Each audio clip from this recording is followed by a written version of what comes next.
Assalomu alaykum, hurmatli deputatlar, sessiya ishtirokchilari.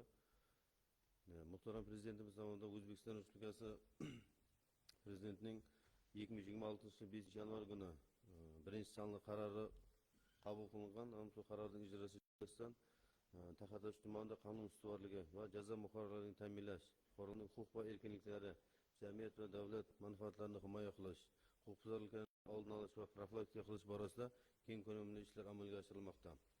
Xususan, tuman prokuraturasi tomonidan qonunlarning ijrosi ustidan prokuror nazoratini ta'minlash borasida joriy yilning o'tgan davrida 14 ta tekshirish va monitoring jarayonida 130 dan ortiq qonun buzish holatlari aniqlandi. Aniqlangan qonun buzish holatlarini bartaraf qilish va tegishli shaxslarning javobgarlik masalasini hal qilish bo'yicha 39 ta prokuror nazorat hujjatlari qo'llanilib, shundan 9 ta taqdimnoma, 27 ta qarorlar natijasi bo'yicha 24 nafar shaxslarning intizomiy, 8 nafar shaxslarning ma'muriy javobgarlik masalalari hal qilinib, 13 nafar shaxslarning buzilgan huquqlari tiklandi. Qonun hujjatlariga muvofiq bo'lmagan 2 ta hujjatlar protest keltirilishi bilan qonunga muvofiqlashtirildi. Shuningdek, aniqlangan qo'pol qonun buzish holatlari yuzasidan bitta jinoyat ishi qo'zg'atildi. Bundan tashqari, kriminalga vaziyat og'ir bo'lgan tumandagi Taxatash, Markaziy, Xalqlar do'stligi mahallalari va Naymanko'l ovul fuqarolari yig'inida vaziyatni barqarorlashtirish va profilaktik ishlarni tizimli tashkil etish maqsadida tuman rahbarlari, ya'ni tuman hokimi, tuman prokurori, tuman ichki ishlar bo'lim boshlig'i va qo'riqlash bo'lim rahbarlariga namunali biriktirilgan. Tumanda joriy yilning o'tgan davrda umumiy jinoyatchilik 16 dan tashkil qilib, o'tgan yilga nisbatan 2 taga o'sgan. Umumiy jinoyatchilikning 8 tasi oldini olish jinoyati bo'lib, 8 tasi aniqlanadigan jinoyatlarni tashkil qiladi. Tumanda o'g'irlik jinoyati o'tgan yilga nisbatan 3 taga, ya'ni 1dan 4 ga oshgan. Firibgarlik jinoyati o'tgan yilga nisbatan bir xil bo'lgan. Sodir bo'lgan jinoyatlarning 6 tasi ijtimoiy kayfiyatda bo'lmagan, 3 tasi uncha og'ir bo'lmagan, 6 tasi og'ir va bittasi o'ta og'ir jinoyatlarni tashkil qiladi. Mazkur jinoyatlarning mahalla hisobida tahlil qilinganda Nurli Kelishek Jayxun mahallasida 2 tadan, Taxatash Shamchiroq mahallasida 1 tadan, jami 8 ta oldini olish mumkin bo'lgan jinoyatlar tashkil qilgan. Ya'ni bunda jinoyatlar odam o'ldirish, og'ir tan jarohati yetkazish, o'g'irlik va firibgarlik jinoyatlarini tashkil qilgan. Mahallada sodir etilgan jinoyatlarni esa 8 tani tashkil qilgan bo'lib, shu davrda tumanda mavjud bo'lgan 14 ta mahallaning 4 tasi, ya'ni Taxatash, Jayxun, Nurli Kelishek, Xalqlar do'stligi mahallari, Sariq, 10 tasi yashil mahalla toifasiga kiritilgan. Profilaktik choralar mahallaviy ishlash amalga oshirilmoqda. Shuningdek, markaziy mahallada 3 ta, yangi makan, Taxatash, Abod makan mahallalari, ya'ni Naymanko'l va Kenigis ofiylarida bittadan aniqlanadigan jinoyatlarni tashkil qilgan. Jinoyatlarning oldini olish bo'yicha tumanda tungi reyd tadbirlari tashkil qilinib, aholining qarovsiz qolgan buyumlarini o'g'irlash va boshqada sodir bo'lishi mumkin bo'lgan jinoyatlarni oldini olish bo'yicha 300 dan ortiq epidemiologik profilaktik tadbirlar amalga oshirilgan. Profilaktika inspektorlari tomonidan joriy yilning o'tgan davrida 747 ta ma'muriy bayonnomalar rasmiylashtirilib, shundan 168 tasi sud tartibida hal qilingan. 579 tasi profilaktika inspektorlari tomonidan o'z vakolati doirasida tuziladigan ma'muriy bayonnomalar bo'lib hisoblanadi. Shuningdek, ma'muriy nazorat ta'siriga tushishi 3 nafar shaxsga nisbatan ma'muriy nazorat o'rnatilgan. 48 nafar shaxsga nisbatan profilaktik hisobga olingan. 8 nafar shaxsga nisbatan spirtli ichimlikka ruju qo'ygan shaxslar ixtiyoriy, bittasi majburiy davolashga yotqizilgan. Jinoyat haqida ariza qabullar hal qilishda tezkor tergov guruhi chiqishi shart bo'lgan holatlar yuzasidan tezkor tergov guruhining to'liq tartibda chiqilishi ta'minlash hamda jinoyat ishi qo'zg'atilishi lozim bo'lgan holatlar zudlik bilan jinoyat ishi qo'zg'atish uchun qat'iy nazorat o'rnatilgan. Shu kabi kunlik tezkor ma'lumotlarda qayd etilgan jinoyatlari shu kunning o'zida mahalla yetkazilgan mutasaddi tashkilot rahbarlari bilan birgalikda o'rganilib, shu kunning o'zida Respublika prokuraturasi tashkil qilingan shtabga taqdim qilib borilmoqda. Bundan tashqari, material elektron tizimida sutkalik ro'yxatdan o'tgan janjal, shovqin-suron, tan jarohati yetkazish va oilaviy zo'ravonlik mazmunidagi xabarlarning kunlik nazorati olinib, ushbu mazmundagi va boshqa kelib tushgan xabarlarni tahlil qilib borish uchun tuman IIB xodimlari tomonidan tahlil guruhi tuzilib, tizimli ishlar amalga oshirilib bormoqda. Hurmatli deputatlar va yig'ilish qatnashchilari, so'zim oxirida tumanda jinoyatchilik va ahvolni tanqidiy muhokama etish va kelgusida huquqbuzarlik va jinoyatlarga yo'l qo'ymaslik, nazorat va huquqni muhofaza qiluvchi va boshqa mutasaddi idoralar va tashkilotlar bilan o'zaro hamkorlikni yanada kuchaytirish va tegishli chora-tadbirlarni belgilab olish lozim bo'ladi. Hurmatli deputatlar va sessiya ishtirokchilari, so'zim yakunida nima bo'lsa, muhtaram prezidentimiz tomonidan 2026 yılı 5 yanvarda qabul qilingan 1 ve 2 sonli qarorning ijrosi yuzasidan mahallada jinoyatchilikni oldini olish, mahallani xalq hududga aylantirish bo'yicha ko'p ishlar amalga oshirilmoqda. Bir iltimosim ne bo'lib qolar edi. Shu mahalladagi mahalla yettilik bilan birgalikda hamma mahallalarga biriktirilgan hududlarda jinoyatchilikni oldini olish bo'yicha huquqbuzarlik profilaktika qiluvda yardım berishda amaliy yordam berishni so'rab qolaman. Ma'ruzam tugagan. Savollar bo'lsa.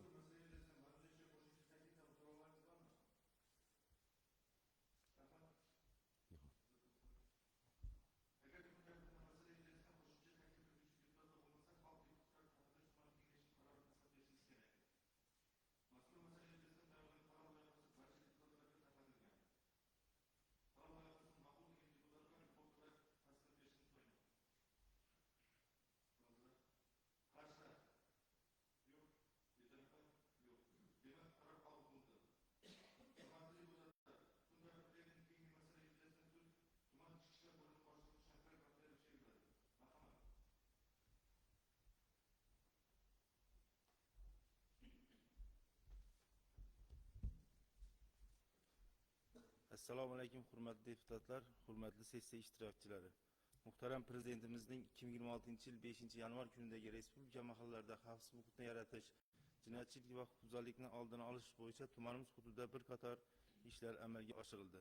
Ya'ni 2026 yil 2 oy 20 kun mobaynida tuman hududida hisobga olingan jami jinoyatlar 31 tadan 17 taga, ya'ni 45,1%ga, jinoyat qidiruv yo'nalishida jinoyatlar bo'lsa 13 taga, 52%ga kamayishga erishildi. Sodir etilgan jinoyatlarning 8 tasi oldini olish mumkin bo'lgan, 8 tasi aniqlanadigan. Axborot texnologiya sohasida jinoyatlar aniqlanmadi. Jami jinoyatlar 2 ta mahallaga, ya'ni Nurli kelajak mufiga 100%, bittadan 2 ga, Oydin yo'l mufiga 100% ga, bittadan 2 ga oshdi. Shunda mahalla hududida sodir etilgan oldini olish mumkin bo'lgan jinoyatlar 3 tadan 6 ga 100% ga oshishiga yo'l qo'yildi. Sodir etiladigan jinoyatlarning 8 tasi aniqlangan jinoyatlar bo'lib, 2025 yilning shu davriga nisbatan 8 taga, ya'ni barqaror saqlandi. Bular fohishaxona tashkil qilish 131-modda 33% ga kamaydi. O'q atar qurollar, o'q-dorilar, o'q atar qurollarning asosiy qismlarini portlovchi moddalar, portlovchi vositalar yoki portlash qurilmalarining qonunga xilof muomalasi 8-modda 100%, ya'ni bittaga ko'p aniqlandi. Sodir etilgan jinoyatlar shaxslar kesimida tahlil qilinganda ishsizlar tomonidan 100% ga oshgan, muqaddam sudlanganlar barqaror saqlangan, ayollar barqaror saqlangan, guruh tarkibida barqaror saqlangan yoshlar tomonidan jinoyat sodir etishiga yo'l qo'yilmadi. Mast holda sodir etganlar yo'q. Har 100 ming aholi soniga jami jinoyatlar Taxatash tumanida o'rtacha 21.9 tadan to'g'ri kelganda, tumandagi 14 ta mahallalardan 4 tasi sariq va 10 tasi yashil toifaga kiritildi. Qizil toifadagi mahallalar yo'q. Eng ko'p jinoyat sodir etilgan tuman hududida ro'yxatga olingan barcha jinoyatlarning 17.6% markaziy mufiga 3 ta jinoyat, Taxatash mufiga 2 ta jinoyat, Nurli kelajak mufiga 2 ta jinoyat, Oydin yo'l mufiga 2 ta jinoyatdan to'g'ri kelmoqda. 2026 yil 2 oy mobaynida profilaktik xizmatlar tomonidan aniqlangan ma'muriy huquqbuzarliklar 438 ta, shundan ma'muriy qamoq bilan bog'liq huquqbuzarliklar soni 35 tani tashkil qilib, shunda 28 ta fuqaro ma'muriy qamoqqa olindi. Shuningdek, tuman hududida jinoyatlarning oldini olish maqsadida ma'muriy nazorat ostida turuvchi shaxslar 18 ta shaxs bo'lib, ularning 3 nafari ma'muriy nazorat o'rnatildi. Hamda spirtli ichimlikka ruju qo'ygan jami 183 ta fuqaro bo'lib, shularning bittasi majburiy davolashga qolgan, 8 tasi ixtiyoriy davolashga joylashtirildi. Tajovuzkor ruhiy kasallar jami 5 ta bo'lib, bittasi ruhiy kasalliklar dispanseriga davolash maqsadida joylashtirildi. Probatsiya hisobida turgan 72 ta fuqaro bo'lib, ularni bilan qayta jinoyat sodir qilishini oldini olish maqsadida profilaktik inspektorlar tomonidan muntazam ravishda yashash xonadonlari va ish joylari tekshirilib, profilaktik suhbatlar o'tkazib kelinmoqda. Shuning maqsadi qayta jinoyat sodir etilishiga yo'l qo'yilmadi probatsiya hisobida turgan shaxslar tomonidan. Shuningdek, jinoyatlarni oldini olish maqsadida aholi gavjum joylariga hamda bozor hududlariga kuzatuv kameralar o'rnatilib, tuman IBga integratsiya qilindi Qalqonga. Huquqbuzarlik qilgan jami 48 ta fuqarolar profilaktik hisobga olinib, ular bilan qayta huquqbuzarlik va jinoyat sodir qilishini oldini olish maqsadida profilaktik suhbatlar o'tkazib kelinmoqda. Hurmatli deputatlar, sessiya ishtirokchilari, muhtaram prezidentimiz PK1 sonli qaroriga asosan tuman hududimizdagi jami 14 ta mahallalarda huquqbuzarlik va jinoyatni barvaqt oldini olish va xavfsiz muhitni yaratish bo'yicha hamkor tashkilotlar bilan bir qator tezkor profilaktik tadbirlar olib borilmoqda. Axborotim tugadi. Savollar bo'lsa marhamat.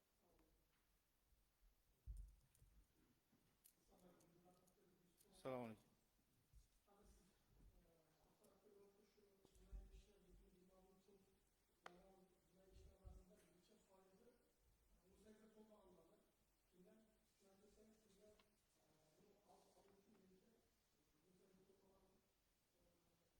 Voy yetmagan. Voy yetmagan. Shuni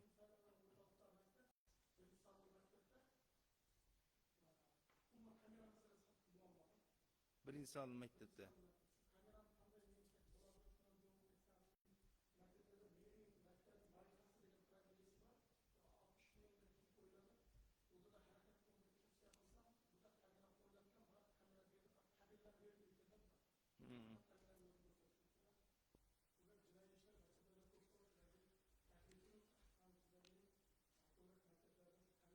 Tushunarli. Tushunarli. Tushunarli. Rahmat. Haqiqatan ham bizning tumanimizda inspektor psixologlarimiz bor. Shu jami maktablarga berkitilgan, bular kunda davomi ertalab yo'riqnoma yamidi, xizmat faoliyatini oila, maktab va tamoyil asosida prezidentimizning shu qaroriga asosan shu maktabdan boshlaydi. Xizmatxonasi ham shu yerda bo'ladi. Hozir tuman hududimizda 3 oy davomida 18 yoshga to'lmagan va yetmagan tomonidan jinoyat sodir etishiga yo'l qo'yilmadi. 3 oy davomida 2026-yilda va yetmagan tomonidan jinoyat sodir etishiga yo'l qo'yilmadi. Bu jinoyat sodir etish yo'l qo'yilmagan sabablar ertalab inspektorlarimiz, psixologlar ertalab shu bolalar maktabga kelishda sumka yonlari, turli sovuq qurollar, boshqa bita, pichoq olib yurilish holatlari bo'yicha muntazam red tadbirlari o'tkazib boriladi. Oldini olish bo'yicha yig'ilishlar, targ'ibot, ota-onalar bilan keyin sinflardan davomat masalalar ham nazoratga olingan. Shuni sifatida 3 oy davomida jinoyat sodir etishiga yo'l qo'yilmadi. Keyingi masalalar bo'yicha kamera masala haqiqatan ham 3 oylikka tushmadi, lekin aprel oyida birinchi maktabdan velosiped bir bolaning o'g'irlangan holati bo'ldi. Haqiqatan ham biz borib shu yerga o'rganganda kamera ishlamay turganlik holati aniqlandi. Savolingiz o'rinli, shuning uchun biz topshiriq berib, hamma maktabni tafsishdan o'tkazish bo'yicha kameralarni ishlab turgan tumanligi bo'lgan mas'ul shaxsan direktorlar hisoblanadi. Shuning tuman prokurori bilan bir ishchi guruh qilib, kameralarni qaytadan biz haqiqatan ham jamoat joyi, ko'cha, bozorlara e'tiborni qaratib, idora tashkilotlarining o'zini egasi bo'lgandan keyin biz shu maktab nimalar chetda qolib ketibdi, tan olish kerak. Biz faqat bozor deymiz, jamoat joyi, boshqalarga kamera qo'yib integratsiya qilib, buni ishlab turmas bo'yicha bizlarda xavfsiz shahar Qalqon dasturidan kelib, biz reviziya qilib turamiz, ishlamay qolganlari boshqasi bo'yicha. Lekin maktablarni biz endi qilmagan ekanmiz. Shu o'g'illikdan keyin bu aprel oyi keyingi nimaga tushdi. Shu bo'yicha o'zi kameralarni qaytadan tafsishdan o'tkazish bo'yicha xavfsiz shaharni chaqirib, qaytadan ko'rib turibmiz masalalarni. Imini shu sinf rahbarini direktorning xonasiga integratsiya bo'ladi, bizani Qalqon tuman IBga ham integratsiya qilish choralari shu o'g'illikdan keyin boshladi. Rahmat. To'g'ri.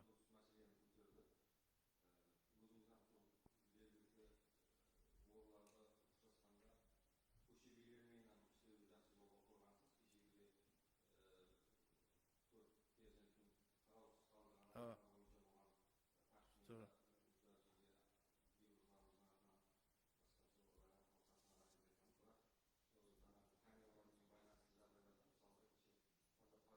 To'g'ri.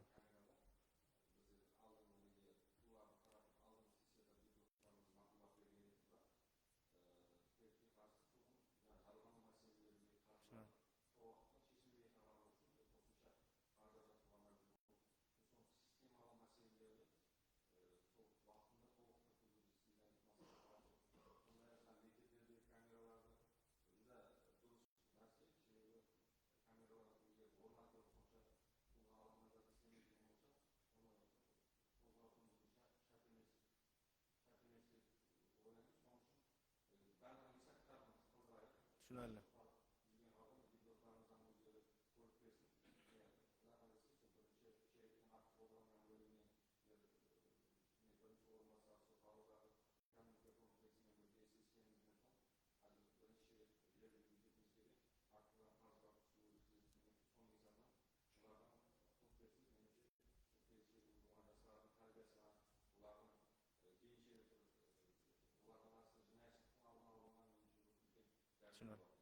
Tushunarli. Tushunarli.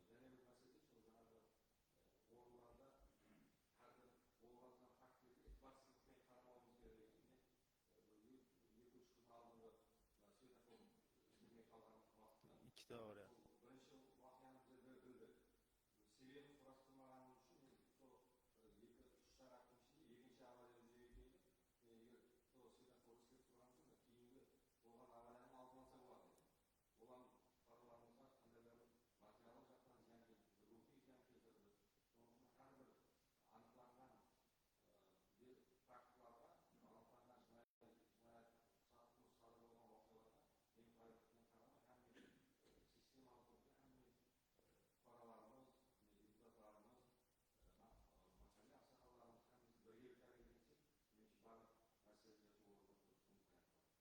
Tushunarli.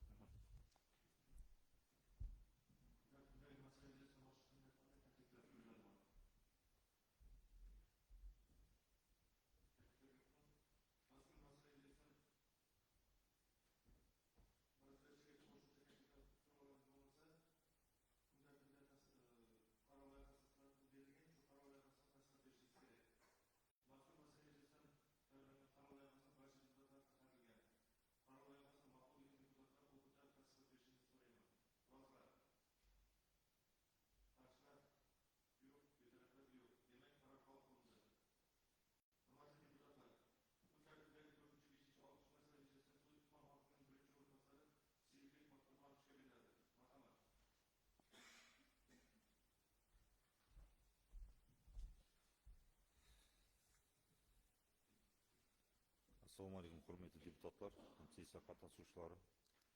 Жәмиеттік пікір тикарында қалыптасатын ләждар районның социал-экономикалық әрекетлерін келіп шығып, қиябалар, балалар майданшасы пайда ету, ішкі жоллар һәм социал тармақ объектілерін оңлау, экологияны жақсылау, ішімлік һәм ақауа сумен тәмінлеу, көше шырақларын орнату һәм тағы да басқа ләждар болып табылады. Өзбекстан Республикасы президентінің 2018 жыл 22 август күні бюджет алматыларының ашылығын һәм бюджет процесінде қоралардың белсенді қатаң тәмінлеу ләждар хақындағы 39-17 санлы Өзбекстан Республикасы Аули Мәжілісі Сенат кеңесінің 2024 жыл 30 январдағы 666 санлы қарар һәм 2021 жыл 13 апрель күнгі бюджет процесінің қораларының белсенді қатынасуын тәмінлеу бойынша қосымша іштер хақындағы 5072 санлы қарар қабыл етілген. Жәмиеттік пікір тикарында ләждар 2 мөсімнен ібарат болып, бірінші мөсім жылдың бірінші ярымы, екінші мөсім жылдың екінші ярымы болып өтеді белгіленген. Жоғарыдағы қарарларға мауафық ләждарды қаржыландыру үшін район әкімдігінде бұқаралар бастамалы қоры арнаулы жеке қазына есап беті ашылды. Бұқаралар бастамалы қорына 2026 жыл бірінші ярым жылдықта жергілікті бюджеттің тасқалған қаржеттерінен 4 миллиард 944 миллион сом, 2026 жыл қосымша деректер есабынан 1 миллиард 172 миллион сом, 2025 жыл бастамалы бюджет жобаларының үнемді қаржылар есабынан 47 миллион сом һәм бұқаралар бастамалы қорында қалдық 1 миллиард 325 миллион сом. Жәмі 7 миллиард 488 миллион сом мөлшерінде қаржылар жөнелтілді. Бастамалы бюджет 2026 жыл бірінші маусым осы жыл февраль-март айларына 4 басқадан ібарат болып, бірінші басқыш бұл 1 февраль күнінен 20 февраль күні аралығында ұсыныс қалдыру процесі болып өтті.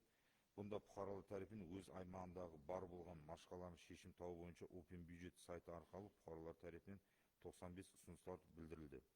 Екінші басқышта осы жылдың 21 февральдан 7 март күніне шейін ұсыныстар таңдау процесінде барлық ұсыныстар жәмиетшік пікірі тикарында ләждар қалыптастырып, бақылау, таңдап алу һәмде орындалуын мониторинг ету бойынша түзілген ішкі комиссия тарапынан үйреніліп, тиісті мекемелер тарапынан әмелге асыру имканияты бойынша жұмақ берілмей есебі 5 ұсыныс бір-біріне ұқсас тәкірарланыш ұсыныстар һәм белгіленген критерияға сәйкес емес себептен 12 ұсыныс бекар етіліп, дауыс беру басқышында 28 ұсыныс тасқыланды. Үшінші басқышта үгіт насихат 8 март күнінен 10 март күніне шейін бұқаралар өздері кірткен үгіт насихат жұмыстарын алып барды. 4-ші басты дауыс беру процесі осы жылдың 11 март күнінен 21 март күніне шейін қабыл етілген 78 ұсыныстарға дауыс процесі болып, бұқаралар тарапынан ұсыныстарға Open бюджет сайты арқылы жиырма 6828 дауыстар берілді. Өзбекстан Республикасы Алий Мәжілісі Сенатының кеңесінің 2024 январь күні жергілікті бюджет қаржысы сарплануында жәмиетшілік қатынасын тәмілеу hakkında қарарының бірінші қосымшасы текарланып, дауыс беру процесі жұманы текар ең көп дауыс топлаған ұсыныстар жеңімпаз деп табылды. Ұсыныстарға берілген дауыстарға санынан келіп шығып жоғарыдағыша қарап сайлап алынды. Open бюджет сайтына бұқаралар тарапынан берілген ұсыныстарға жиналған дауыстар санынан келіп шығып 5 ұсыныс жетерлі дауыс топлап жеңімпаз болды. Bir ұсыныс қосымша деректерден ажыратылған қаржы саны қосу жеңімпаз деп табылды. Bir ұсыныс Алий Мәжіліс депутат таңдауымен жеңімпаз деп табылды. Атап айтқанда, біріншісі Тақаташ махаллесі аймағында Жаңақала 1, Жаңақала 2 һәм Құрылыстар көшені асфальт қылу ұсыныстары 1207 дауыспенен 1,353 миллион. Екінші, Тақаташ районы нөмір 13 салым мектепте футбол майданшасы, жасалма қаплама газон, варкаут майданшасы, жасалма қапламалы баскетбол ішінде волейбол майданшасы, жуыру майданшы құрылысынса 1087 дауыс, жаңағылар 1,300 миллион. Тақаташ махаллесі аймағында Хиуа һәм Эрнестов көшелеріне жаңа асфальт қаплама жатқызу ұсыныстар саны 1018 дауыс, ұсыныс суммасы 1,140 миллион. Төртіншісі, Өзбекстан Республикасы президентінің 2024 жылғы 15 ноябрьдегі ПК 393 санлы қараның орылауын тәмілеу мақсатында Тақаташ районы 4 санлы жасарат мектебінің құрылыс жұмысын алып бару 858 дауыспенен 1,500 миллион сом. Бесіншісі, Тақаташ районы орайлық махалле қожа аймағында жайласқан спорт мектебінің спорт залын қайта системасы ремонттау ұсынысына 506 дауыс. Қосымша деректен ажатын қаржы санына қосымша жеңімпаз болған Тақаташ районы Абатмакан МПЖ аймағындағы Шымбай, Рамазан, Азатлық, Қоңыратбай, Бақсан, Берда көшелеріндегі ескі су линиясы жаңасын алмастыру 442 дауыс. Берді құрметті депутаттар, қосымша ретінде айтып кетпекшімін. Біздерде соң 6-шы проектіміз 1 миллиард ұлма мұғдар 1,500 миллион етті. Біздер сол 2026 жыл 1 январда қалаттағы еркін қалдығымыздан бұған 105 миллион сом жөнеттірді. Сол 105 миллион сом пұл ажатылған есамына сол 1,5 миллиардтық объектіміз бұл сол объектімізді ажатқаннан кейін сол ұтып алуға ерсікті. Сөйде қосымша айтпақшымын, берде 105 миллионнан сіз құрметті депутат тастап беріңіз сұраймыз. Сол пұлды қосқаннан кейін бұл проектіміз ұтуға ерсілді. Әмде қосымша Алий Мәжіліс депутаты таңдаумен жеңімпаз болған Тақаташ районы орайлық махаллап қара жинағы Сейтмұрат көшесінің Мұстақыл көшесінен Амудария көшесіне шегем жолды асфальтлау ұсыныс 356 дауыс, 1,522 миллион. Жоғарыдағы Open бюджет сайтына бұқаралар тарапынан берілген ұсыныстарға жетерлі дауыс топланған қосымша деректі есабына һәм Алий Мәжіліс депутат таңдауменен жеңімпаз табылған жәмі 7 ұсынысқа халық депутат Тақаташ район кеңесінің апрель сессия көріп шығуды һәм бұқаралар бастама жаңғарма сессияны тиіс тәртіпте қаржыландыру бойынша район сессиясымен жойбыра тастап беруіңізді құрметті депутаттар сұрап қаламын.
қосымша оқи берейін.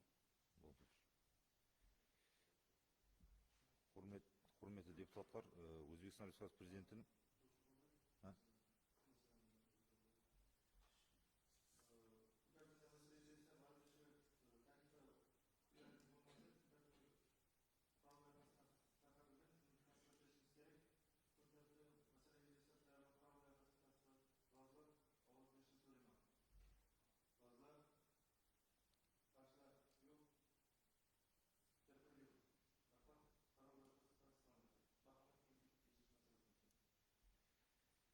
Өзбекстан Республикасы президентінің 2025 жыл 10 январдағы халықты социалдық қорғау системасы қаржыландыру тәртіп қағидаларын жетілдіру hakkınдағы президент фарман қабыл етілген 17 салды.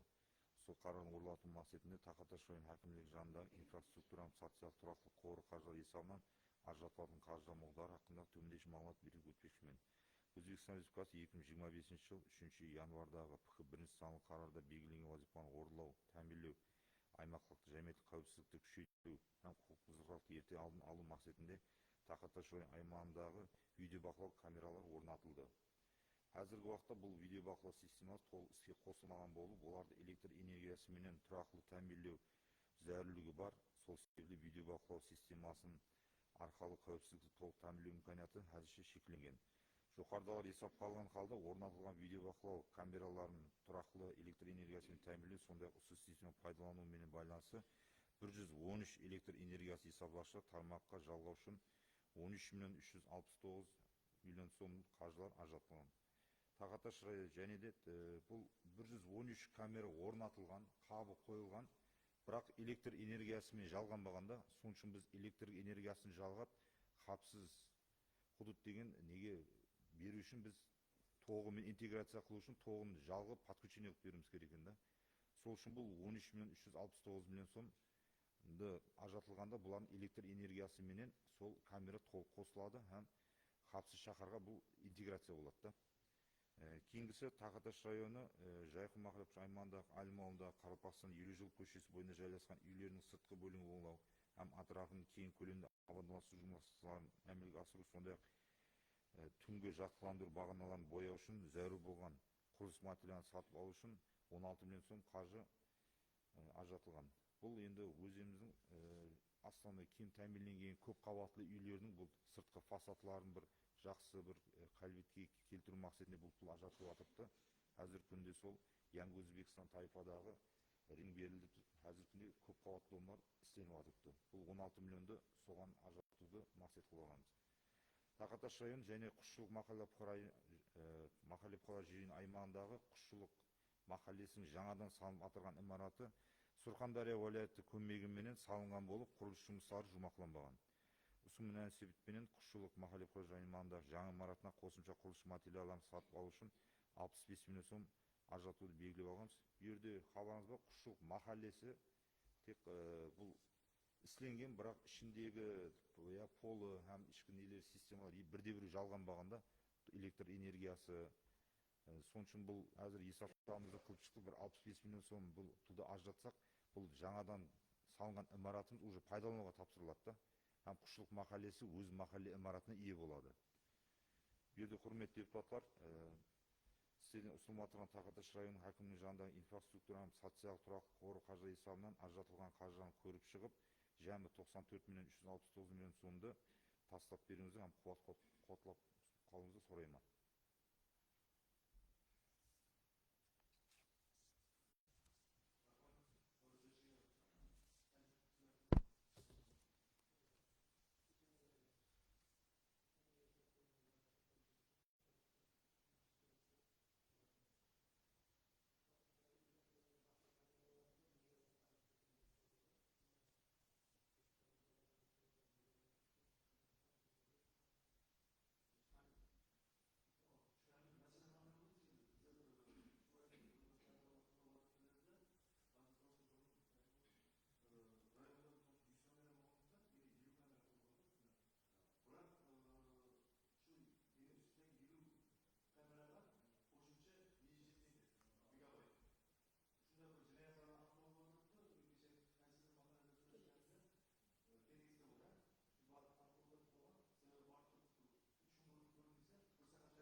түшүндүм. Бул камералар рас айтканда алдын өткен жылы сол косумча пул жатты, кабарыңыз бар. Алдын кабы коюлган, камерасы жок. Камерасы коюлган, кабы жок да. Енді әзір уже электр энергиясына подключение кылабыз. Енді мен әзір бұл енді бюджеттен кайтартып пул жатып атпыз.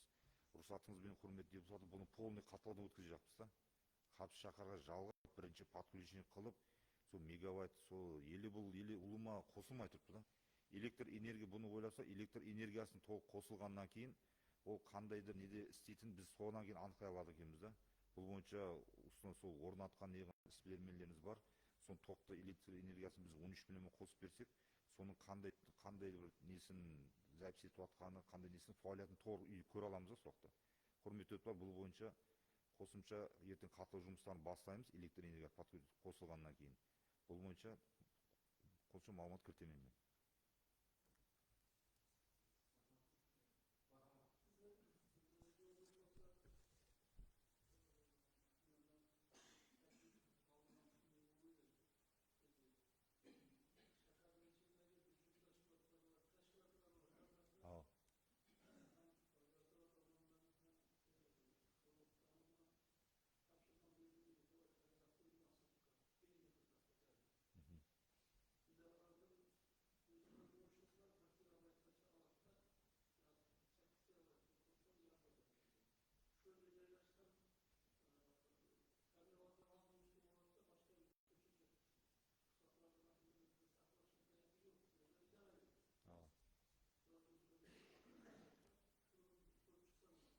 Түсінікті.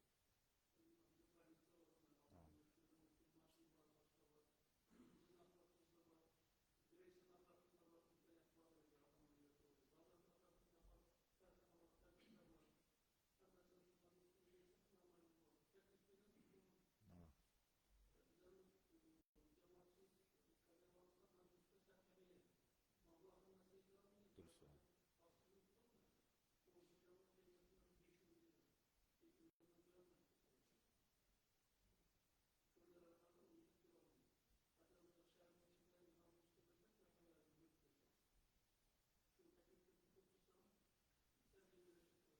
Рұқсатыңызбен қосымша мағлұмат исамдайын.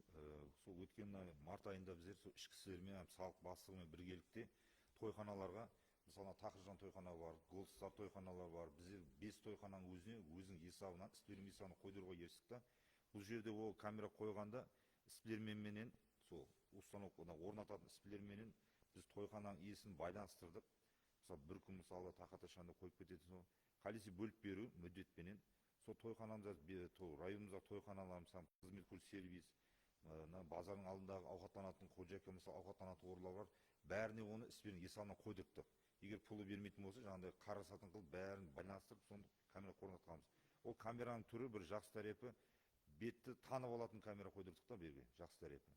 Іспелер, Face ID, жүз танып алатын. Бұндан басқа іспелермен ройхаттарын қылып атпыз, өзі реже белгіленген бізге әрбір шеректе. Іспелермелер, қызмет көрсету сервистеріне камера қойдыру. Әз бізде сол основной тойхана һәм umumiy ауқаттанатын орынлары қойдырдық.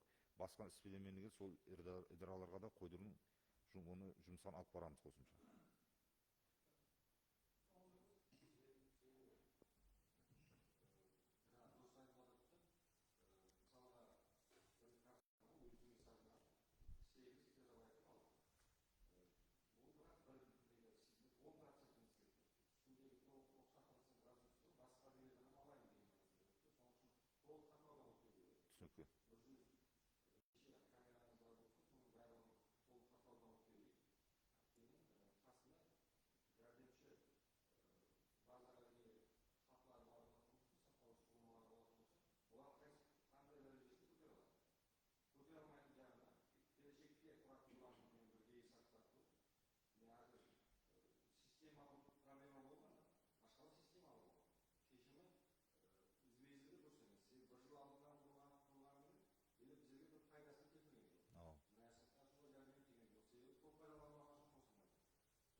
Biz сол sessiya qararı menen sport мектебіне pul қаржыларын ажыратқанбыз, 94 миллион дұрыс айттыңыз. Енді бұл бойынша әзір қосымша мағлұмат кіртеміз, құрметті депутаттар. Пулдың мақсатlı істетілуі бойынша. Бірақ спорт мектебіне пулды уақытында қойып бергенбіз. Біздер. Футбол жоқ.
Assalomu alaykum, hurmatli deputatlar, sessiya ishtirokchilari. Aholi murojaatlari bilan ishlash tizimini yangi bosqichga olib chiqish yuzasidan joriy yilning 13-mart kuni Prezident Shavkat Mirziyoyev raisligida aholi murojaatlari bilan ishlash tizimini takomillashtirish, xalq qabulxonalarida faoliyatni yangi bosqichga olib chiqish va jamoatchilik fikrini chuqur tahlil qilish masalalari yuzasidan videoselekt yig'ilishi bo'lib o'tdi. Davlatimiz rahbari murojaatlar bo'yicha yangicha tizim joriy qilish vaqti kelganligini ta'kidlab, buni Qarshi shahri misolida tushuntirib berdi. Shu bilan birga ayrim vazirlik va idoralar murojaatlarga yechim berish o'rniga yuzaki javob bilan cheklanayotganligi tanqid qilindi. Har bir ariza va shikoyatni chuqur tahlil qilib, mas'ullar kesimida taqsimlab, birinchi yarim yillikda Qarshi shahrini murojaatlar bilan ishlash bo'yicha namunaviy hududga aylantirish topshirildi. Bu jarayonda viloyat hokimi, uning o'rinbosarlari va hududdagi tashkilot rahbarlariga yangi yondashuv bo'yicha ko'maklashish belgilandi. Umuman barcha hududlarda va 208 ta tuman va shahar hokimliklariga Qarshi shahri misolida ko'rsatilgan tizimni samarali yo'lga qo'yib, odamlarning og'irini yengil qilish vazifasi qo'yildi. Bu borada ish rejalari har oy mahalliy xalq deputatlari kengashlarida tasdiqlanib, aholiga yetkazib borilishi belgilandi. Hukumatda vazirlik va idoralarning rahbar xodimlaridan iborat tezkor shtab tuziladi. Ko'tarilgan masalalar hudud va tarmoqlar kesimida joyiga chiqqan holda hal qilinish choralari ko'riladi. Xalq qabulxonalarida murojaatlarni ko'rib chiqish tartibini buzgan idoralarga majburiy ko'rsatmalar berish vakolati beriladi. Murojaatlar bilan ishlash bo'yicha davlat idoralari reytingi yo'lga qo'yilib, har 6 oyda e'lon qilib borilishi belgilanadi. Murojaatlar bilan ishlashda mahalliy yetkiligi, uning mas'ullari ham mas'uliyat ham keskin oshiriladi. Prezident virtual qabulxonalarida har bir mahalla uchun alohida kabinet ochiladi. U yoshlar yetakchisi va mahalla raisi tomonidan yuritiladi. Ular kelayotgan murojaatlarning sabablarini o'rganib, kunlik ma'lumotlarni hokimlikka taqdim etib boriladi. Shuningdek, murojaatlarni asossiz ravishda quyi tizimlarga yuborgan tashkilot rahbarlariga keskin chora ko'rilishi, murojaatlar to'g'risida qonunchilik talablarini buzganligi uchun jazo kuchaytirilishi belgilandi. Prezidentimiz yana bir muhim masalani to'xtalib o'tdilar. Davlat siyosati va islohotlarning asosiy yo'nalishlarini belgilash, vazirlik va idoralarni to'g'ri qarorlar qabul qilishida umuman aholi kayfiyati va uni o'ylantirayotgan masalalarni bilishda murojaatlar bilan bir qatorda sotsiologik tadqiqotlarning natijalari ham muhim manba ekanligi ta'kidlandi. Ushbu yo'nalish bo'yicha aholi bilan muloqot tizimini samarali tashkil qilish bo'yicha qo'shimcha chora-tadbirlar to'g'risida 2026-yil 1-aprel kuni Prezidentimiz tomonidan 51-son qaror qabul qilindi. Qarorning asosiy maqsadi aholi bilan davlat organlari o'rtasida ochiq va samarali muloqotni ta'minlash, xalq qabulxonalarining yagona vertikal tizimini joriy etish orqali ular faoliyatini samarali tashkil qilish, xalq qabulxonalarining mahalla yettiligi, davlat organlari va tashkilotlarning jamoatchilik bilan aloqalar bo'limlari, axborot xizmatlari bilan yaqin hamkorligini ta'minlash orqali murojaatlarni bevosita hududlarda qabul qilinishi va ko'rib chiqilishiga erishish. Bugungi kunda O'zbekiston Respublikasi Prezidenti virtual va xalq qabulxonalari orqali 560 ta masalada murojaatlar kelib tushgan bo'lib, 145 ta murojaat, ya'ni 37.3% ijobiy hal qilingan. 140 ta murojaat tushuntirish berish orqali. Shuningdek, yuqorida keltirilgan topshiriqlar asosida murojaatlarning hal qilinish darajasini nazorat qilish bo'yicha tuman hokimligi tomonidan dastur ishlab chiqildi hamda bu dastur asosida 147 ta murojaatlarni qayta o'rganib chiqish, tuman hokimiga, tuman prokuroriga 150 ta murojaat, ichki ishlar bo'limiga 67 ta murojaat hamda tuman soliq inspeksiyasiga 41 ta murojaatlar nazorati belgilab berildi. Ushbu yo'nalishda tuman hokimligining 2026-yilga mo'ljallangan dasturi ishlab chiqildi hamda bu dastur, hurmatli deputatlar, sizlarga taqdim qilinmoqda. Dasturni ushbu sessiya qarori bilan tasdiqlab berishingiz so'raladi. Hisobotni tugadi.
Bugungi masala yuzasidan Taxatash tumani hokimligida ijro intizomiga rioya etilish holati to'g'risida qisqacha ma'lumot berib o'tsam.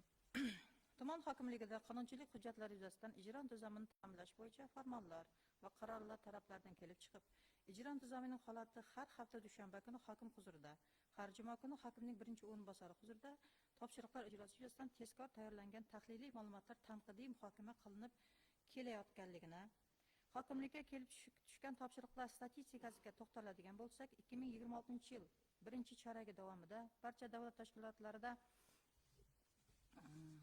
hujjat aylanish YeDo ijro.uz elektron tizimi orqali amalga oshirilib kelinmoqda hamda hokimlikda ushbu tizim orqali 2026-yil davomida O'zbekiston Respublikasi Prezidentining jami 48 ta hujjatlari, 10 ta qonun, 11 ta farmon, 197 ta qaror, 4 ta farmoyish hamda 90 ta majlislar bayonnomalari bo'yicha Vazirlar Kengashi tomonidan tasdiqlangan nazorat rejalari kelib tushib, ushbu hujjatlar asosida tuman hokimligining 218 ta topshiriqlari belgilangan. Shundan 11 ta nazorat rejalari ishlab chiqilib, tasdiqlandi hamda ijroga qaratildi. Shundan 5 ta topshiriq bugungi kunda bajarildi, 6 ta topshiriq jarayonda. 2024-yildan boshlab hokimlikka elektron tizim orqali Qoraqalpog'iston Respublikasi Jo'qorg'i Kengashi raisi tomonidan tasdiqlangan hujjatlarda belgilangan topshiriqlar bandma-band kelib tusha boshladi. Bugungi kunga qadar Jo'qorg'i Kengashining 231 ta hujjati bilan 1614 ta topshiriqlari kelib tushgan bo'lib, shundan 1256 ta topshiriqlarning ijrosi ta'minlandi. 237 tasi ijro jarayonida. Ijrosi ta'minlangan 1256 ta topshiriqning 263 tasi, ya'ni 29% muddatidan kech bajarilgan. Ijro muddati yaqin qolgan topshiriqlar ro'yxati mas'ullarga har kuni eslatib boriladi hamda ijrosi to'g'risida ma'lumotlarning tizimga vaqtida kiritilishi borishi nazoratga olingan. Shu bilan birga zimmasiga yuklangan vazifalarni lozim darajada bajarmasdan ijro intizomi talablariga rioya qilmaganligi hamda xizmat intizomini buzganliklar uchun 2026-yil 3 oy davomida mas'ul xodimlarning intizomiy javobgarlikka tortilish holatlari aniqlanmadi. Hisobotim tugadi.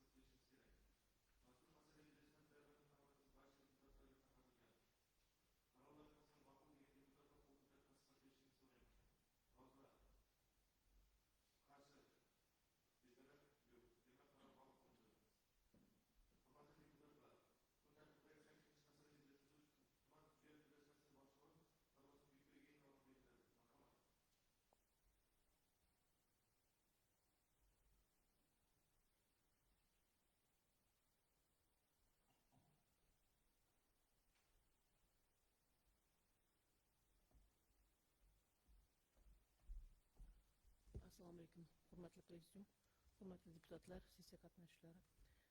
Xabaringiz bor, har yili har chorakda bir marta tuman tibbiyot birlashmasi boshlig'ini sessiyada hisoboti tinglanadi va biz bu yil birinchi kvartalda qilgan ishlar yuzasidan hisobot tayyorlaganmiz.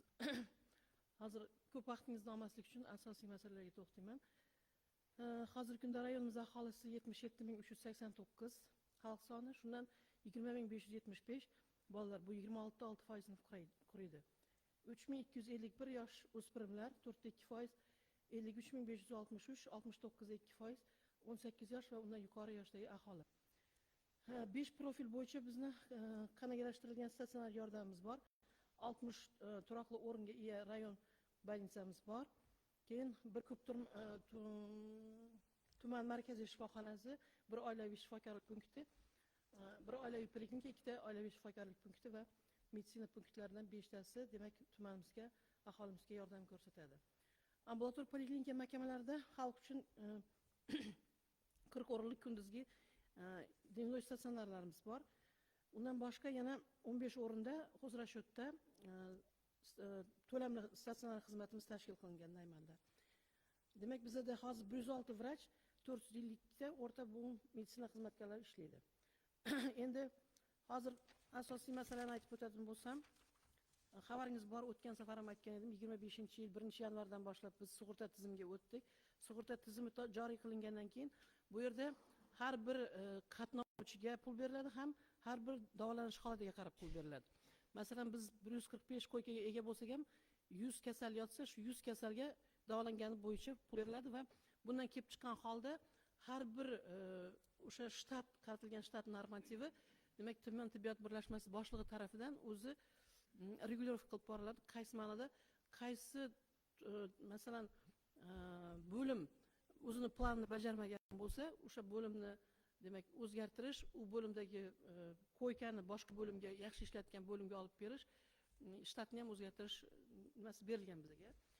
Endi bu bo'yicha bizda hozir kechagida aytib o'tgan Gadovoyda aytib ketgan edim, qanday o'zgarishlar qilayotganimiz bo'yicha.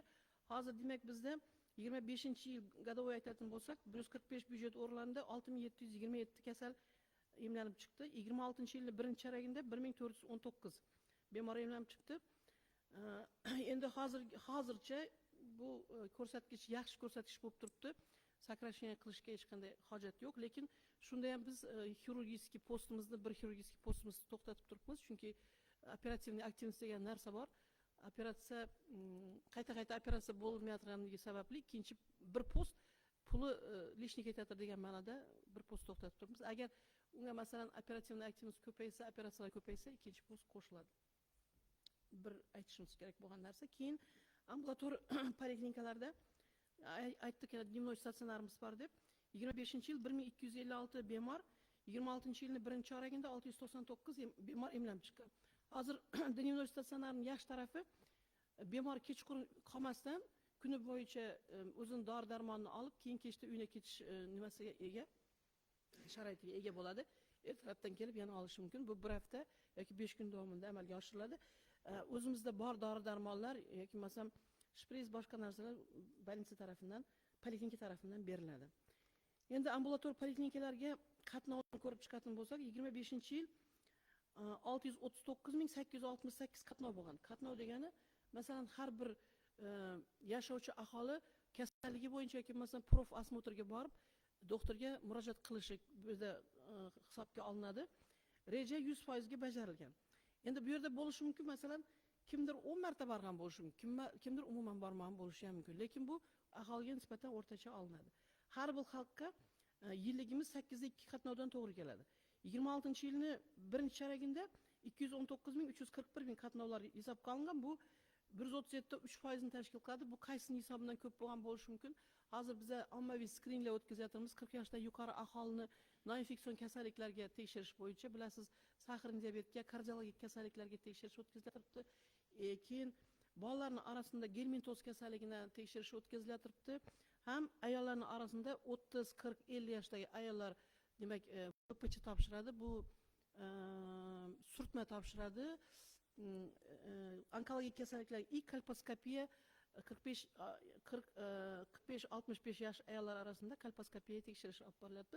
Bu majburiy o'tkazilyapti. Shuning uchun qatnov darajasi yuqori bo'lyapti. Shuni hisobdan xalq kelib обращение qilish kuchaydi.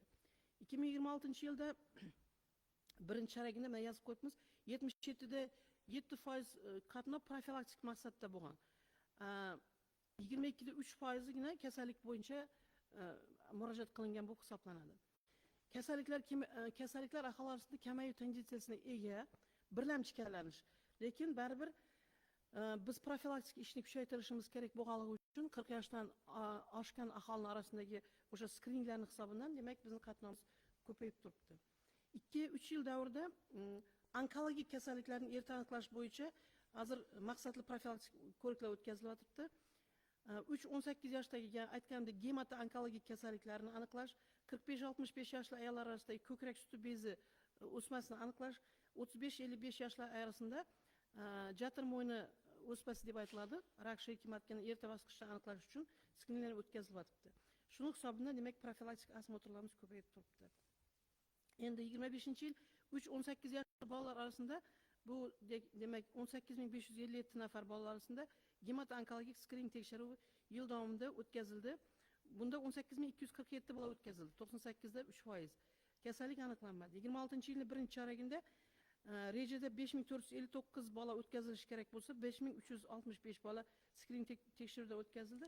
98da 3%ni quriydi va onkologik kasalliklar aniqlanmadi bolalar orasida.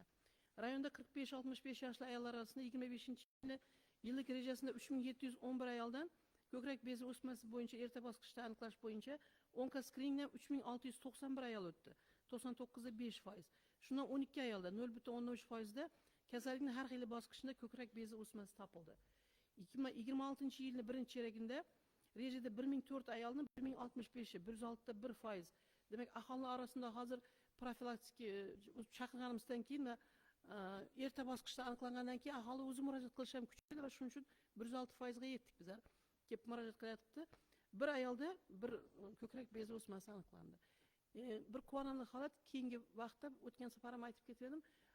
Erta bosqichda aniqlash ko'paydi. Bu erta bosqichda aniqlash yashovchanligi uzayadi, kasaldan demak o'lim holatini kamaytiradi. O'tgan 25-yil ko'chpali mammografiya uskunasida 45-65 yoshli ayollarda gumon etilgan 812 ayol tekshiruvdan o'tkazilgan edi. Shundan 12 ayolda 1,5%da kasallikning har xil bosqichida ko'krak bezi o'smasi topilgan edi. 26-yilning birinchi choragida kasallik gumon etilgan 10 ayol mammografiyadan o'tkazildi. Bir ayolda ko'krak bezi o'smasi aniqlandi. 35-55 yoshli ayollarda 25-yilning yillik rejasi bo'yicha 2750 ayolda jar mo'yni o'smasi erta bosqichda aniqlov bo'yicha onko skrinda o'tkazilishi kerak edi. 2722 ayol 99% ayol o'tkazildi. Shundan 2 ayolda demak 0,07% ni quriydi. Kasallikning har xil bosqichida bu o'sma topildi. 2026-yil birinchi choragida chorak rejasida 900 ayoldan 874 ayol o'tkazildi. 97da 1%. Bunda kasalliklar aniqlanmadi. Aniqlangan navqaslar uchun yo'llanmalar berilib, keyin emlovni keyingi bosqichga o'tkazildi. Bunday kasallarimiz onkologiyaga jo'natiladi. U yerdan agar kerak bo'lsa, yotqizilib, yo bo'lmasa ambulator ravishda davolanishga yuboriladi. Endi 25-yil 2-10 yoshli bolalar orasida genitoz kasalligini aniqlash bo'yicha 10100 boladan 9908i skrin tekshiruvdan to'liq o'tkazildi. 122 bolada 1,2% ni genitoz kasalliklari, 26-yilning birinchi choragida birinchi chorak rejasi bo'yicha 3160 bola o'tish kerak bo'lsa, 3505 bola o'tdi. 110da 9% ni quradi. Bu 39 bolada 1,1%da genitoz kasalliklar aniqlandi va bularga genitozga qarshi profilaktik emlov ilojlari qo'llanildi. 40 yoshdan bundan yuqori yoshdagi xalq orasida noinfeksion kasalliklar paydo bo'lish xavflarini aniqlash maqsadida tarmoq rejasida tekar 25-yil 20825 fuqarodan 20569i 98da 8% skrin tekshiruvdan o'tkazilgan. 26-yil birinchi chorakda 5821 fuqaro o'tish kerak bo'lsa, 6514 fuqaro o'tgan. Bu 111% ga ko'tarildi. Xalq orasida har xil darajadagi xavf birlamchi kasalliklar aniqlandi. Bu birlamchi kasalliklar saharli diabet kasalligi, kardiologik kasalliklar. Mana hozir aytib o'tadigan bo'lsam, qandli diabet 25-yil davomida 127 yog'dayda aniqlandi. Bir yilda xalqni birlamchi kasallanish ko'rsatkichi o'rtacha 100 ming xalqqa solishtirganimizda 164da 1 ga teng bo'ldi. Bu juda yuqori ko'rsatkich baribir. 26-yilning birinchi choragida 15 yog'dayda aniqlanib, xalqni birlamchi kasallanishi 19da 4 ga teng bo'ldi. Bugungi kunda hozir 1123 kasalimiz saharli diabet bilan uchurtda turadi. Bularning hammasi insulin ham sahar snижающий dori vositalari bilan qamtib olingan. Bular reimbursatsiya dasturi asosida beriladi. O'tgan safarimizda biroz aytib ketgan edim. Reimbursatsiya dasturi qanday dastur, u ne uchun qilinayotgani haqida. Bu demak bizga ajratilgan 100 million so'm pul bor har oyda. Reimbursatsiya dasturi asosida shu uchurtda turadigan, tizimda turadigan kasallarga besplatniy dorilar beriladi. Kasal uchurtda turgandan keyin masalan metformin insulin dorisi yozib beriladi. Unga o'zini uchastka doktori tarafidan dori yozilgandan keyin bu kod bevosita demak elektron tarzda o'sha biz bilan shartnomasi, biz bilan emas, sug'urta bilan shartnomasi bor, aptekaga borib tushadi. Shu aptekadan demak bemor olish imkoniyatiga ega bo'ladi. U sug'urta tomonidan to'lab beriladi.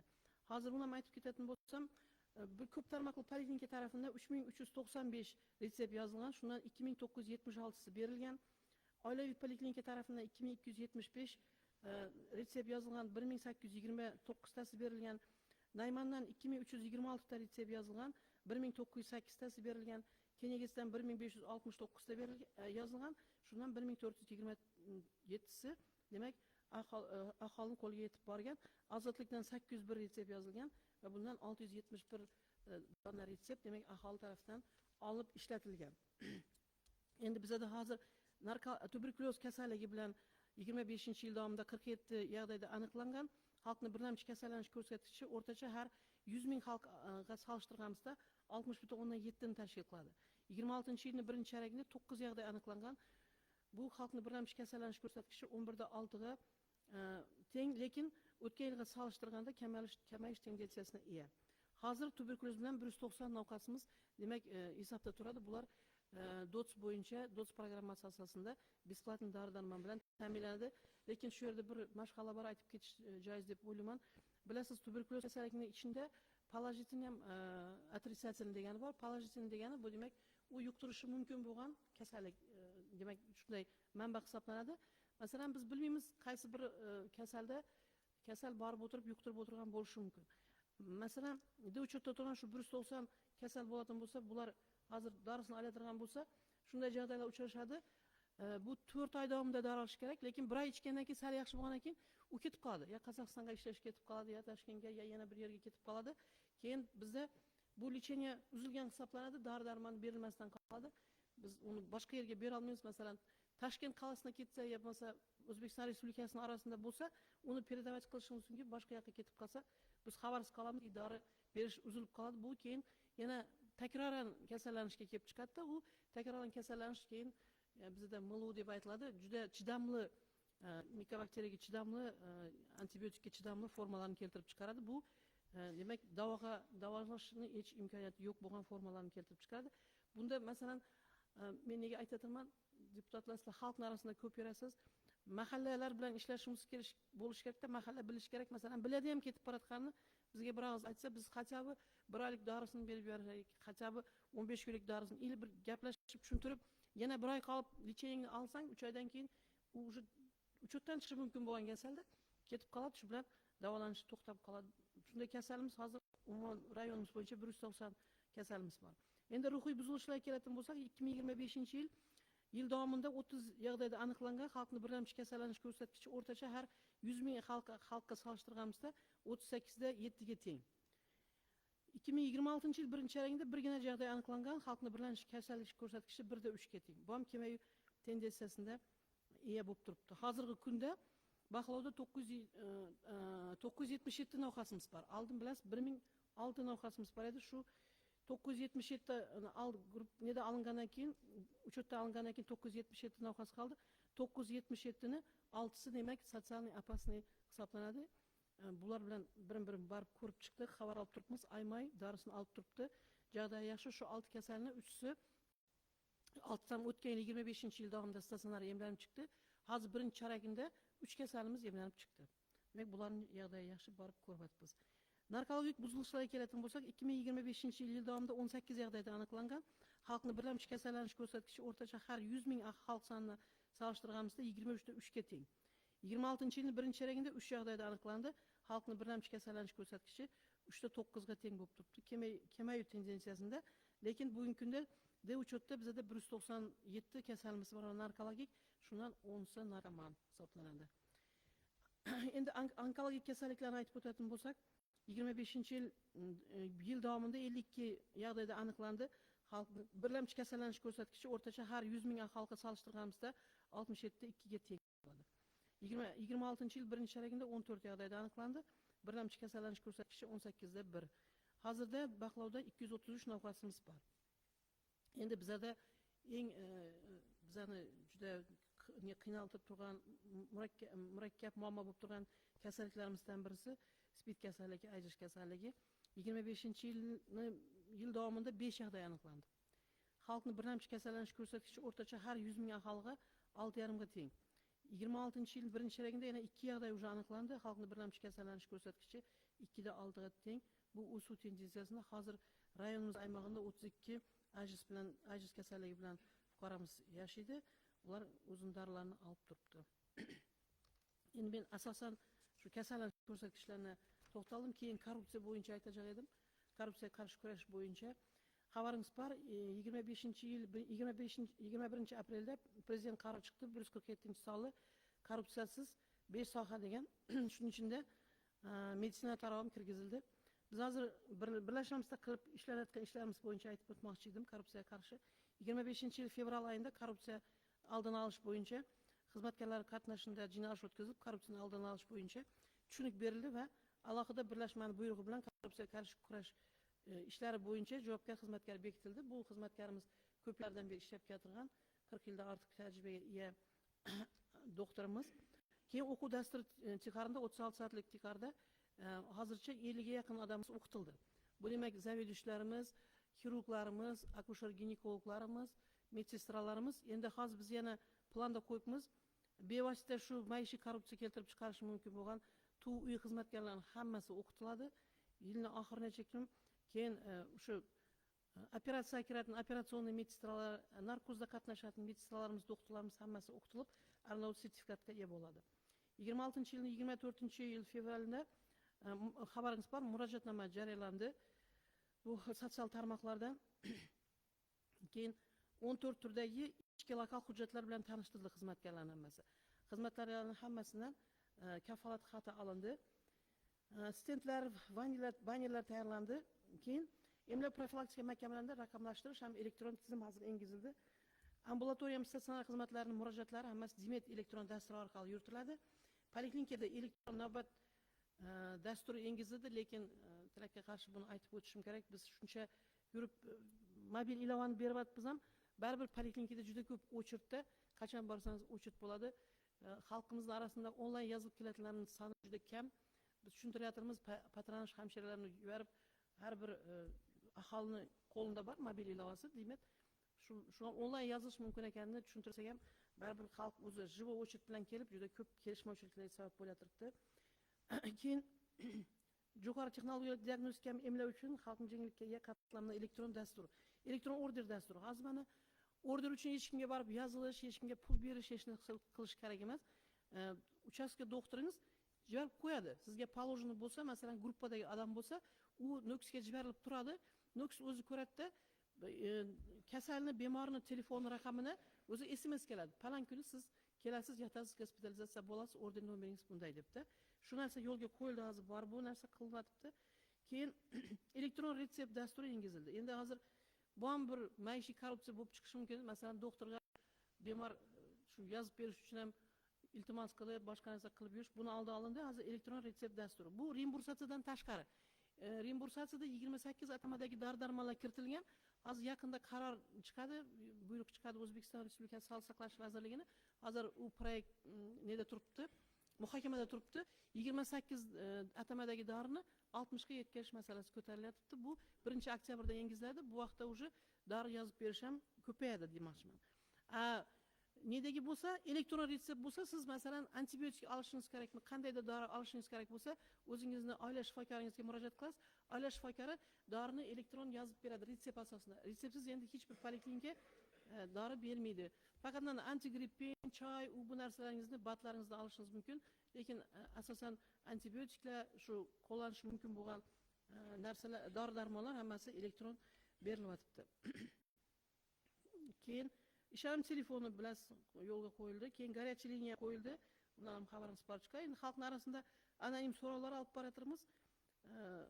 Bir har haftada qolib, masalan, отделениеga kelgan anonim so'rovlar nesida tekarimda masalan xalqqa aytyapmiz, siz ism familiyangizni yozmasangiz ham mayli, agar sizda shunday korrupsiya holatlari bo'lgan bo'lsa, siz yozib bersangiz, biz ko'rib chiqamiz desak, u bo'yicha ham ozgina bo'lsa ham ishlar yuryapti.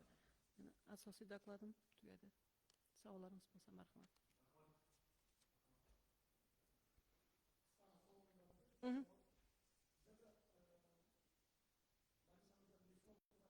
Yo'q, nefron.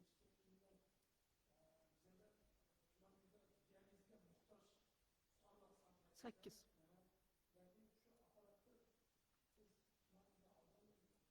Yo'q, qiymas. Bo'ldim, sağ. Demek nefrolog vrachimiz bizani hozir больницамizda yo'q, poliklinikamizda nefrolog bor. Shahnoza degan qiz, o'zi Taxatashning qizi, juda gрамотный, yaxshi specialist, o'tiribdi, u bor, ishlaydi. 8 bizani gemodializga muhtoj bemorimiz bor. 8 bemorimizga biz hozir mashina qo'yibmiz, больницаga keladi, lekin uydan olib ketish imkoniyatimiz yo'q. Больницаga keladi, больницаdan gemodializgacha olib boramiz. Gemodializ qilgandan keyin olib kelamiz, больницаga olib kelamiz. 8 bemor bor. 9 bemor edi, birisi qaytish bo'ldi, hozir 8 qoldi. Biz ularni har oy sayin dori-darmon bilan, kerakli dori-darmon bilan uzluksiz ta'minlab o'tiribmiz. Qaysi dori-darmon berilishi kerak bo'lsa, o'zi bizda perechim bor, shu bo'yicha ta'minlab o'tiribmiz. Undan problema yo'q. Lekin gemodializ apparati juda ham qimmat apparat, uni rayon darajasida olib kelishning hech iloji yo'q. O'zi respublikada maz bilasiz, u DXSH tarkibida tashkil qilingan davlat xususiy sherikchiligi. U davlatning ham nesida emas, davlat xususiy sherikchiligi, u Indiya bilan birga ochilgan. U apparatni ishlatyapti, lekin u apparatning sodержанияsi juda qimmat. Shuning uchun uni hech iloji yo'q. Berunidan bir ochildi, masalan ishlata olmadilar, hozir uni ham outsourcingga berib, davlat xususiy sherikchiligi asosida ochyapti. Lekin bizda hozir gemodializ bo'yicha problema yo'q. Kasallarimizda unday bir nida bo'yicha yo'q. Oldin bo'ldi, mashin masalasi yechilmadi. Bizga ruxsat berilmadi, keyin hozir ruxsat berildi. Benzin beryapti apparat. Lekin uydan olib ketish imkoniyatimiz yo'q, chunki unga benzinimiz yo'q.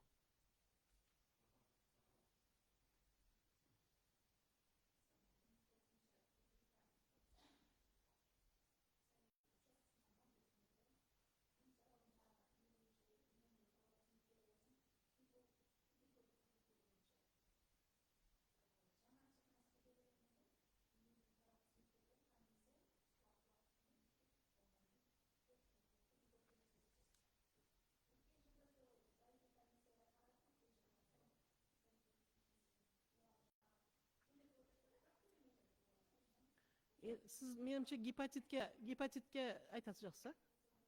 Ha. Хорошо.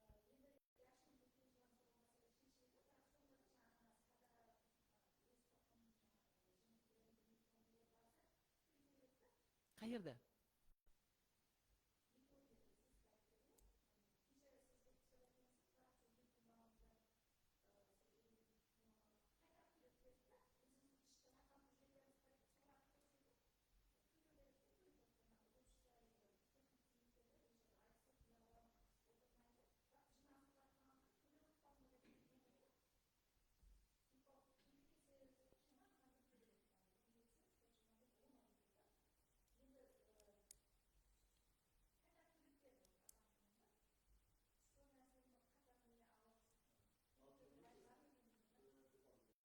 Tushundim.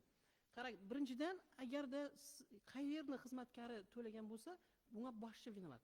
U tushuntirib aytmaganda, что бесплатно degan narsani. Masalan, meni o'zimning odamlarim mechaga borib hech narsa to'lamaydi. Bu birinchi masala. Endi 20 yildan beri to'layapti deysiz-ku. Yo'q, hamma uchun u, hamma uchun. Hamma uchun.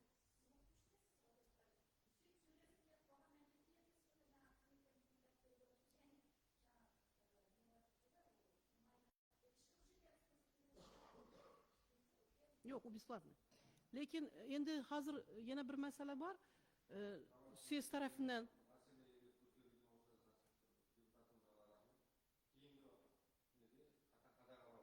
bo'ldi. Aytib kerak.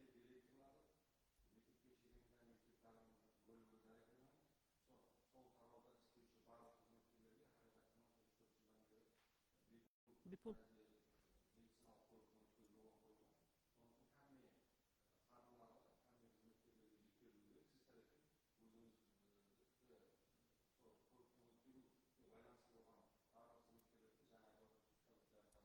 Bo'ldi.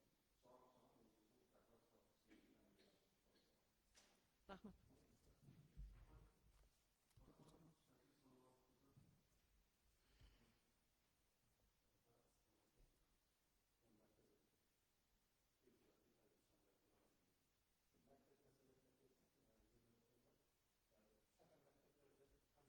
Tamam.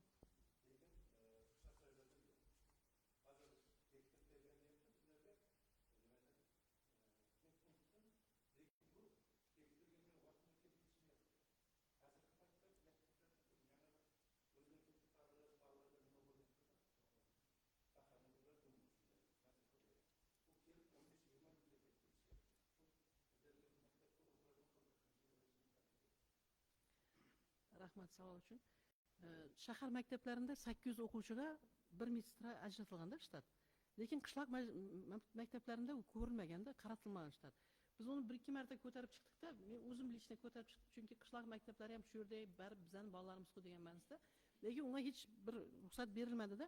Bu masalan biz yana kecha ham shahardagi o'tirgan maktab direktorlari bilan biz shtatdan boshqatdan qarab chiqdik, chunki bola soni kamayib ketgan, shtatlar o'zgarish bo'ldi, magistralar o'zgartirdik. Biz hozir shundan keyin ham yana xat yozdik ministerstvoga. Endi u yechiladimi bilmadim, lekin biz bunga yozamiz. Lekin siz bekitilgan patronajingiz bo'yicha agar ne bo'ladigan bo'lsa, siz mana bir xat bilan chiqsangiz, men masalan statsiya patronaj emas, boshqa kimnidir ссылкадан bekitib beraman. Хотя бы yarim stavka sizga boradi. Yarim stavka emas, bir mazgil boratin qilibda.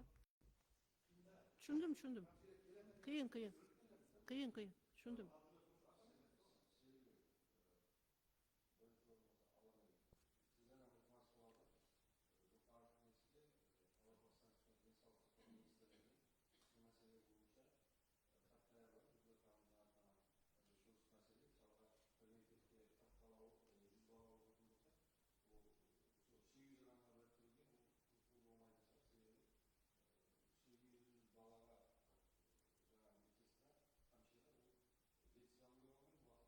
Ulgurmaydi.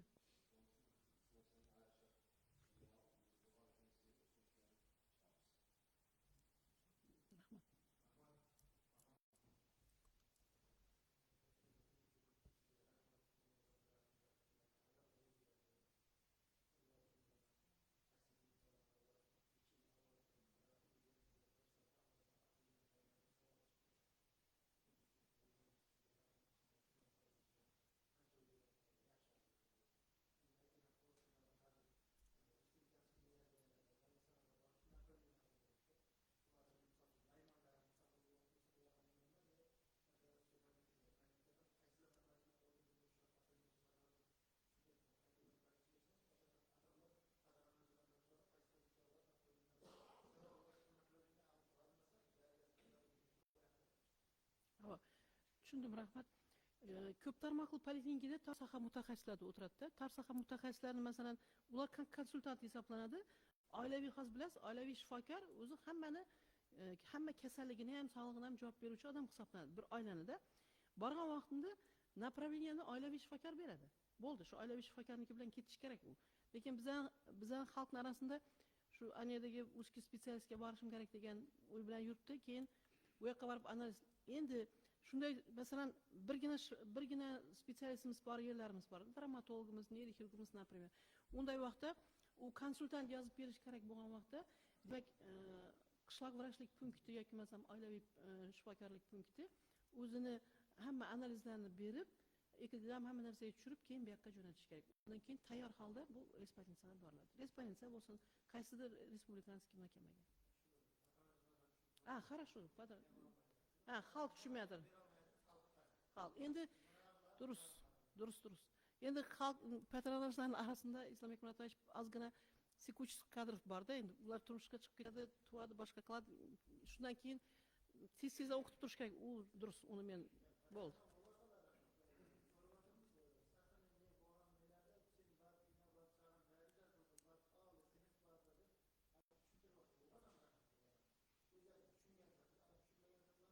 Tushunarli. E'tiborga olaman.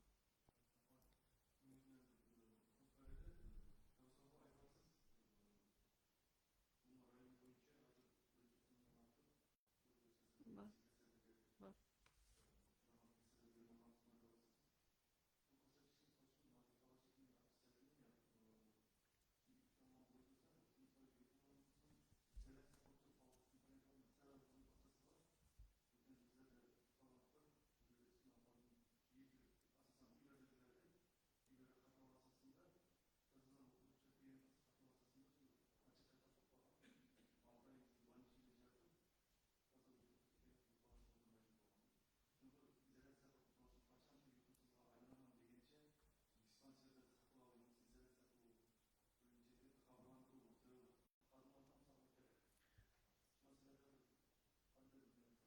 Masalan, 190 kasalning hammasi u положительный emas.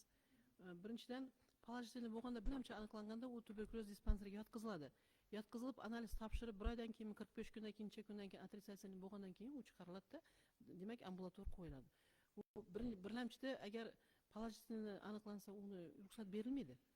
Chunki yuqtirish mumkinligi uchunda. Endi u kasal bo'lgan bo'lishi mumkin, aniqlanmagan kasallik yuqtirgan bo'lishi mumkin-da. Shundaylar ham bor. Yana xalqning o'zini sog'lig'iga degan munosabatida, masalan, o'zi biladi отрицательный ekan, положительный ekan, lekin borib dori-darmonni olmaydi, ya'ni lecheniyasin olmaydi. Singdirish kerak.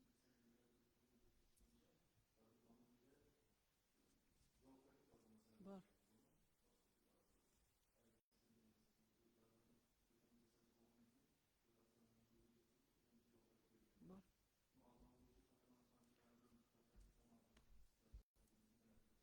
Yaxshi.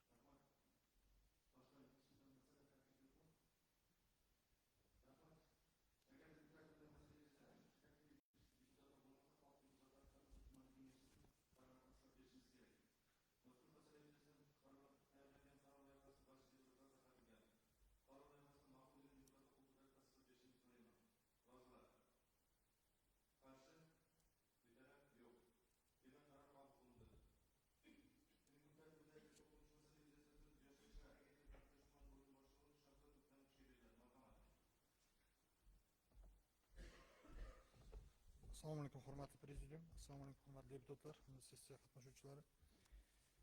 Taxiatosh tumanida 14-30 yosh oralig'ida yoshlar soni 19801 nafarni tashkil etadigan bo'lib, hozirgi vaqtda 9655 nafari qiz bolalarni tashkil etadi. Mazkur yoshlarni bandlik holati va ijtimoiy-iqtisodiy holatdan kelib chiqib 3 toifaga ajratganmiz: yashil toifa, sariq toifa hamda qizil toifa. Yashil toifadagi yoshlar 12936 nafar, ya'ni yoshlar jami yoshlarning 65 da 33% tashkil etadi. Shundan 2083 nafar rasmiy sektorda bandlar, 125 nafar yosh tadbirkorlar, 449 nafar yakka tartibda tadbirkorlar, 1937 nafar o'zini o'zi band qilgan yoshlar, 4250 nafar maktab o'quvchilari, 1182 nafar professional ta'lim o'quvchilari, 2910 nafar oliy ta'lim talabalari. Sariq toifadagi yoshlar 6339 nafarni tashkil etadigan bo'lib, jami yoshlarning 32.1% tashkil etadi.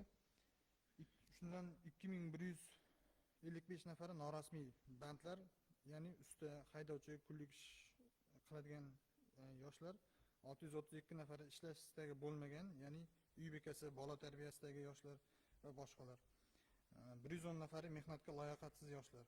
3442 nafari ichki migratsiya, abituriyent va bola parvarish ta'tilidagilar hamda moliyaviy barqaror yoshlar bo'lib hisoblanadi. Qizil toifadagi yoshlar hozirgi kunda 526 nafar yoshlarni tashkil etsa, jami yoshlarning 2.66% tashkil etadi. 17 nafar yoshlar probatsiya nazoratidagilar, 1 nafar yoshlar yodg'oya ta'siriga tushib qolgan yoshlar, 12 nafar yoshlar mehnat mehribonlik uyi tarbiyalanuvchilari, 1 nafar yoshlar bir nafar yosh jinoyat sodir etgan paytda voyaga yetmagan shaxs bo'lgan, 4 nafar yoshlar ilgari sudlanganlar, 5 nafar yoshlar agressiv xulq-atvorda yoshlar. Shundan jami 486 ishsiz yoshlar ham qizil toifaga kiritilgan. Shundan 40 nafari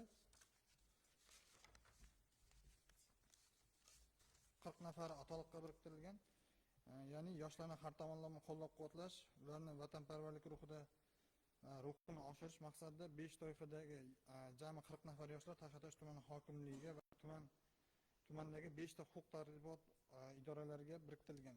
Jumladan tuman hokimligiga 7 nafar, 99-651 harbiy qism komandiriga 13 nafar, tuman prokuraturasiga 4 nafar, favqulodda vaziyatlar bo'limiga 3 nafar, ichki ishlar bo'limiga 4 nafar, Qoraqalpog'iston Respublikasi Milliy gvardiya bo'limiga, Milliy gvardiya xizmat boshlig'iga 9 nafar yoshlar biriktirilgan. Yuqorida aytib o'tganimdek, shulardan 17 nafari probatsiyadagilar, ilgari sudlanganlar 4 nafari, yodg'oya ta'siriga tushganlar 1 nafar, agressiv xulq-atvordagilar 5 nafar, 1 nafar voyaga yetmagan paytda jinoyat sodir etgan yoshlarni tashkil etsa, 12 nafari mehribonlik uyi tarbiyalanuvchilari. Bu toifadagi yoshlar bilan ishlash, ularning bandligini ta'minlash maqsadida yoshlar shtabi qarshida tegishli tashkilotlardan 9 nafar xodim biriktirilgan. Hozirgi vaqtda atoliqqa olingan yoshlar 16 nafariga yordam ko'rsatilgan. Hurmatli prezidium, aytib o'tmoqchi edim, bu yerda qizil toifa 2 ga ajratilgan, qizil toifani o'zi. huquqbuzarlik hamda jinoyat qilishga moyilligi bor yoshlar, yuqorida aytib o'tganimdek, probatsiyadagilar, yotqi ta'sirga tushib qolganlar, mehribonlik tarbiyalanuvchilari jinoyat qilishga moyilligi bo'lganligi sababli tuman hokimligi va huquq tartibot organlariga atoliqqa biriktirilgan. Shundan 486 nafar ishsiz yoshlar esa tumandagi 44 nafar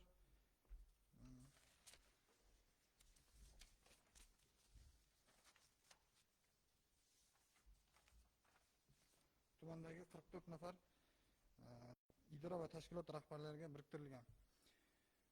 Bugungi kunda 486 nafar yoshlarning 180 nafarining, ya'ni 37% ni bandligini ta'minlashga erishildi. 306 nafar yoshlarning bandligini ta'minlash choralari hozir ko'rilmoqda.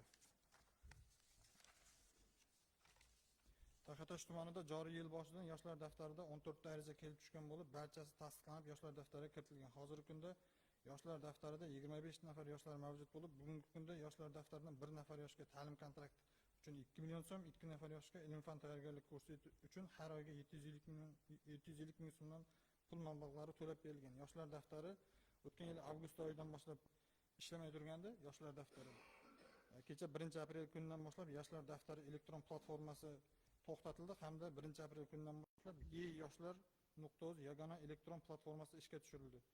Endi yoshlar daftari faoliyati yoshlar elektron platformasida ishlaydigan bo'ldi.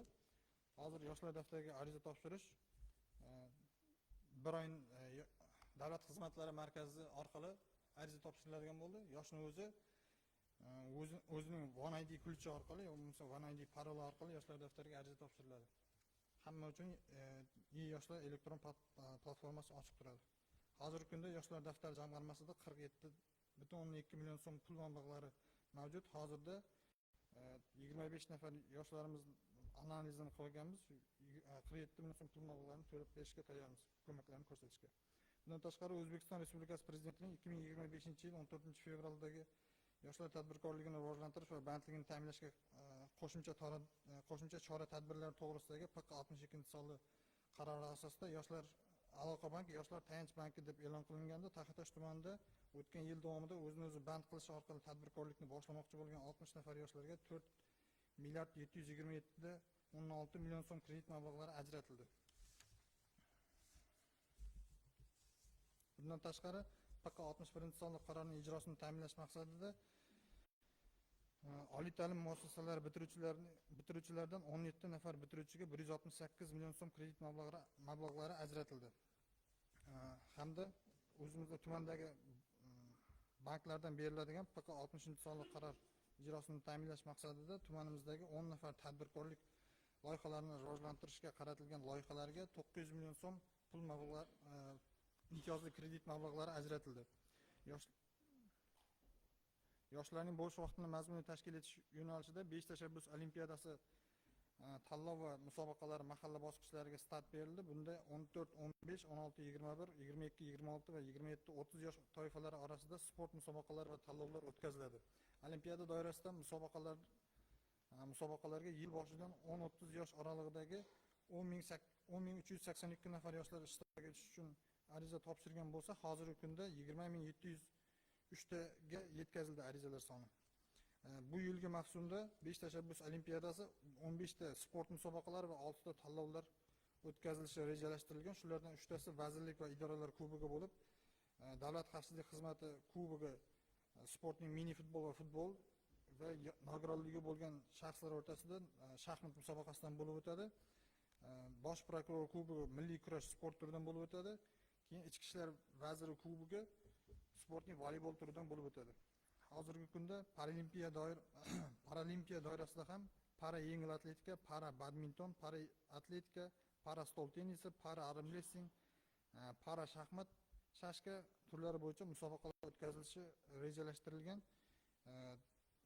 Hozir vaqtda maktab o'quvchilari o'qib bitirgandan keyin ertang yoz vaqtlarida o'quvchilarimizdan ham yoshlarimizning bo'sh vaqtini mazmunli tashkil etuvga qaratilgan sport tadbirlari doirasida o'tkaziladi paralimpiya o'yinlari.